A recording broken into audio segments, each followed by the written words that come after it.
Kita ko sa inyo ngayon, brothers and sisters, ang pinanglilinis ko sa ating mga medalyon, chingsing. Ayan. So, makikita nyo, ginagawa ko yan ng langis. So, karamihan ito, pagmasdan nyo ang mata. Isang mata, isang bibig. Ayan. Karaniwang niyog, 3. Ayan. Makikita nyo, ayan.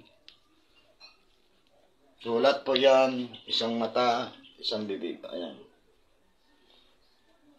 Yan po ang ginagawa kong langis. So, sa mga antingero naman, ginagawa nila yan na kwintas.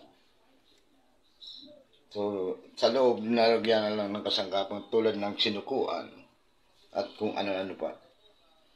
Bulaklak ng kawayan. Isa po yan sa mabisa na panglinis ng medalyon. Maraming pong salamat. God bless ang ninunupit.